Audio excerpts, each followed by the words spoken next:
तो मेरे प्यारे दोस्तों, आज जो मैं आपको कहानी सुनाने जा रही हूँ उसका नाम है जादुई मेहंदी का पेड़। तो चलिए कहानी सुनते हैं। एक शहर में अहाना नाम की एक लड़की अपने माता पिता के साथ रहती थी। अहाना के पिता योगेश एक कपड़ों की फैक्ट्री के मालिक थे और माँ मधुरिमा एक हाउसवाइफ थी। अहाना शहर के एक बहुत बड़े प्राइवेट स्कूल में 8वीं कक्षा में पढ़ती थी। अमीर होने के बावजूद भी अहाना बहुत ही सरल स्वभाव की थी और सभी से बड़े प्यार से बात किया करती थी। ऐसे ही हंसी खुशी उनका जीवन बीत रहा था। एक दिन अहाना के माता पिता दूर के रिश्तेदार से मिलकर घर वापस आ रहे थे। तभी रास्ते में उनकी कार का ब्रेक फेल हो गया और कार खाई में जा गिरी। इस तरह दोनों पति पत्नी अपनी जान गंवा बैठे। जब ये बात अहाना को पता चली तो वो फूट फूट कर रोने लगी। मम्मी, पापा, आप दोनों मुझे छोड़कर कहाँ चले गए? आप दोनों जहाँ कहीं भी हो, प्लीज वापस आ जाइए। मैं आप दोनों के बिना नहीं रह पाऊंगी। ये कहते हुए अहाना रोए जा रही थी। अहाना अब बिल्कुल अकेली हो गई थी।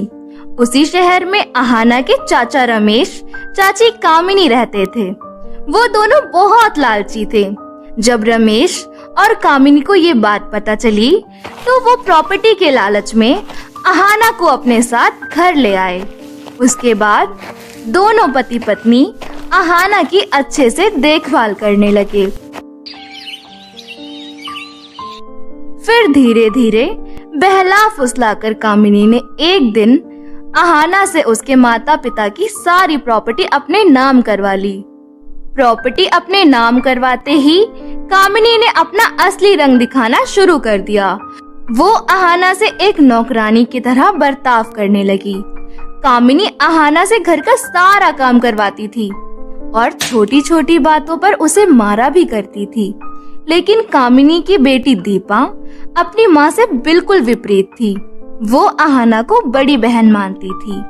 अहाना और दीपा में बहुत प्यार था। एक दिन की बात है। चाची जी, मैंने घर का सारा काम खत्म कर लिया है। मुझे कुछ खाने को दे दो, बहुत जोरों की भूख लगी है।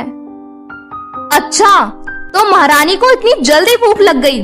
पहले जाकर धोए हुए कपड़े प्रेस कर, उसके बाद ही तुझे खाना दूंगी। अब जा यहाँ से।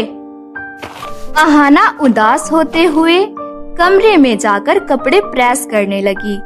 तभी दीपा चुपके से खाने की प्लेट लेकर वहां आई और बोली, दीदी, ये देखो, मैं आपके लिए खाना लेकर आई हूँ। जल्दी से खा लो, फिर काम कर लेना। दीपा, ये तो तुम्हारे हिस्से का खाना है ना? मैं खा लूंगी तो तुम क्या खाओगी? अरे दीदी, आप मेरी चिंता मत करो।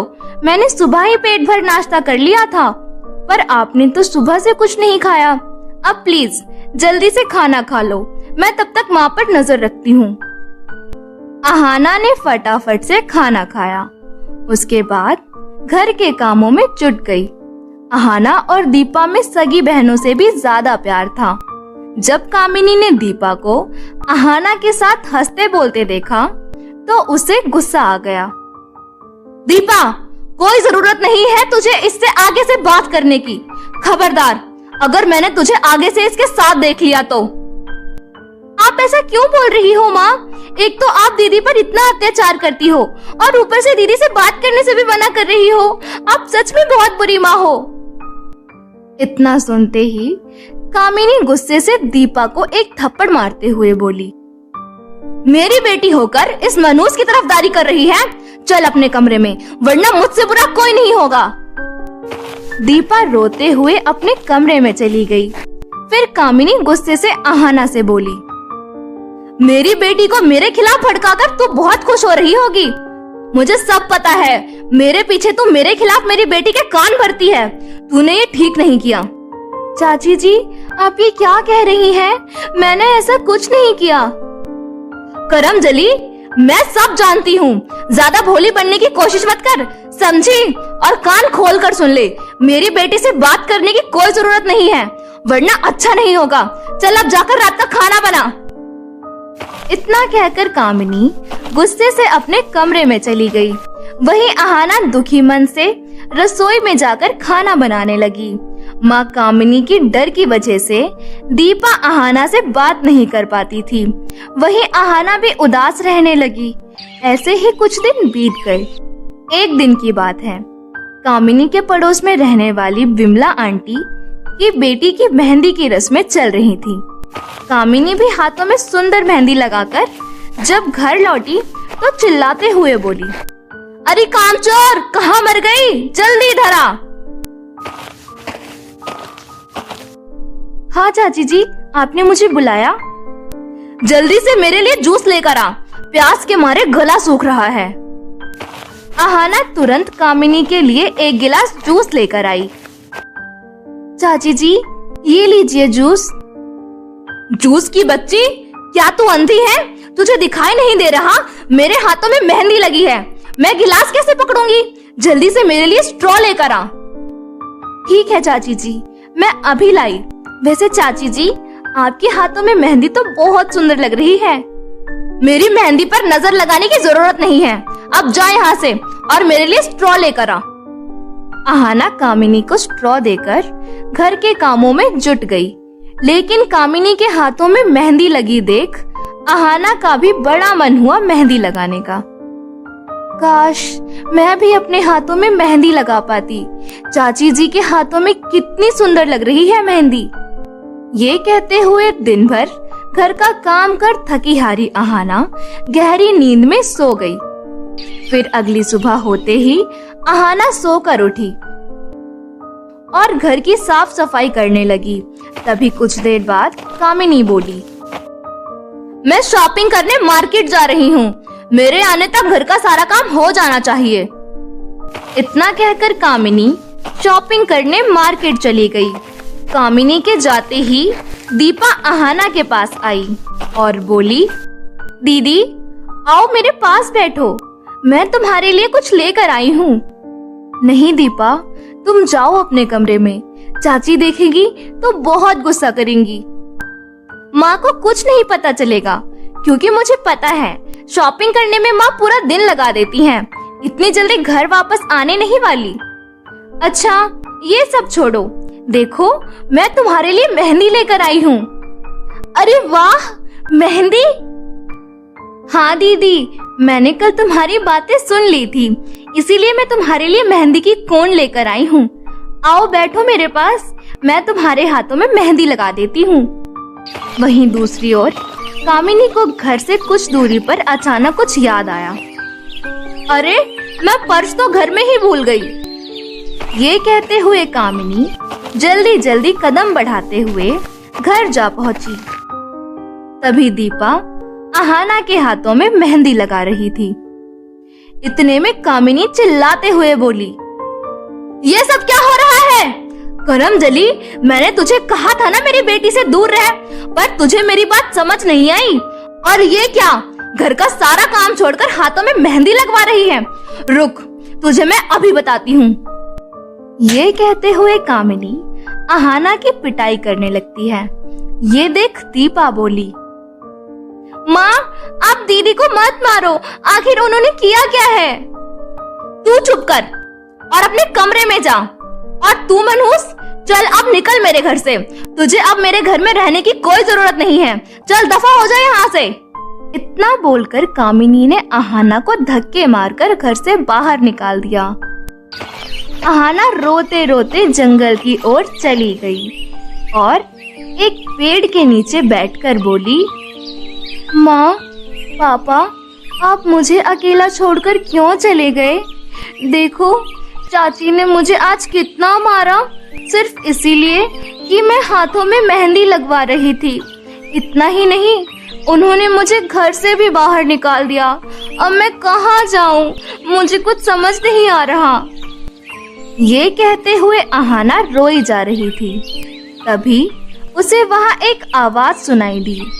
अहाना ने यहाँ वहाँ देखा पर उसे कोई नहीं दिखाई दिया। तभी उसे फिर एक आवाज सुनाई दी। वो आवाज एक मेहंदी के पेड़ से आ रही थी। रो मत बेटा, सब ठीक हो जाएगा। इधर मेरे पास आओ, डरो नहीं, मैं जादुई मेहंदी का पेड़ हूँ। हैरान होते हुए अहाना जादुई मेहंदी के पेड़ के पास जा पहुंची और बोली, क्या आप जादुई मेहंदी का पेड़ हो? हाँ, और मैं सिर्फ उन्हीं को सुनाई देती हूँ जो नेक और सच्चे होते हैं, और तुम उन्हीं में से एक हो। इसीलिए मैं तुम्हें एक जादुई मेहंदी की कोन दे रही हूँ।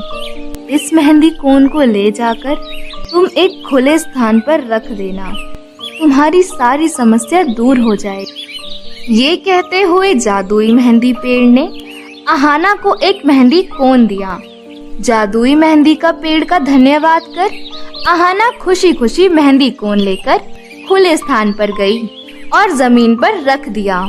और देखते ही देखते मेहंदी कोन एक विशाल मेहंदी कोन घर में बदल गया।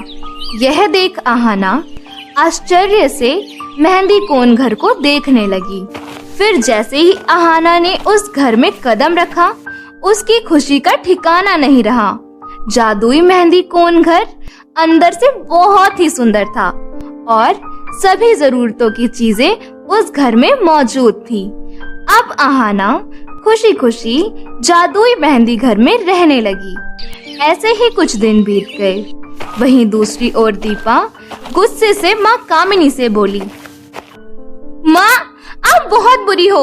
आपने मेरी दीदी को घर से निकाल दिया। मैं आपसे कभी बात नहीं करूंगी। मैं घर छोड़कर जा रही हूँ। क्या कहा तूने?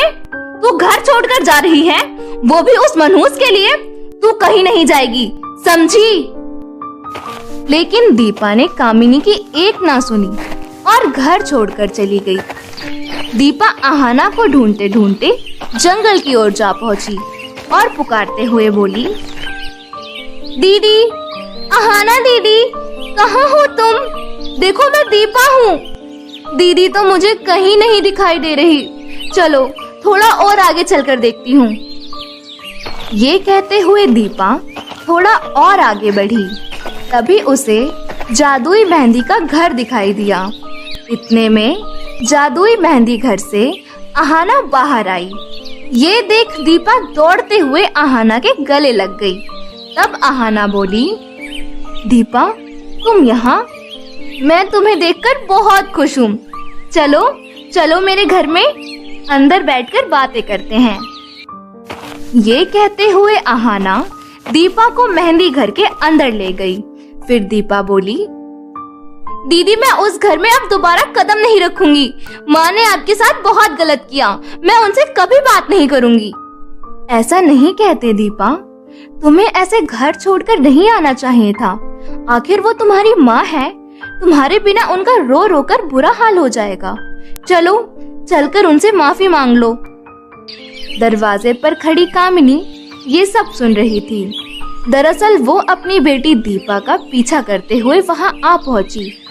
अहाना की बात सुन कामिनी को अपने किए पर बहुत अफसोस हुआ और वो अहाना से बोली, मुझे माफ कर दे अहाना बेटी, मैंने तेरे साथ बहुत गलत किया। तुम्हारे बिना वो घर घर नहीं है। दीपा बेटी, अब तो तुम खुश हो ना? चलो अब घर चलते हैं। मैंने तुम दोनों के लिए स्वादिष्ट पकवान बनाए हैं।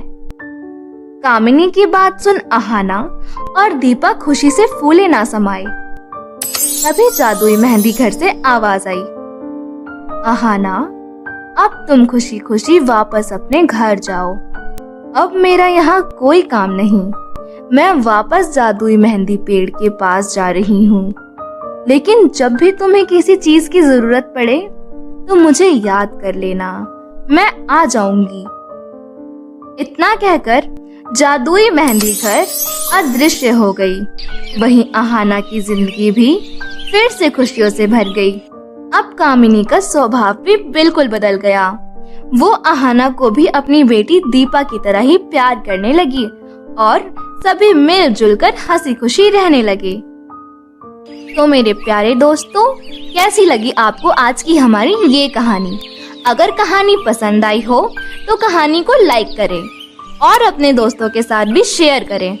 और हाँ, अगर आपने अभी तक हमारे चैनल को सब्सक्राइब नहीं किया तो लाल बटन दबाकर सब्सक्राइब कर लें और बेल आइकन दबाना ना भूलें। धन्यवाद।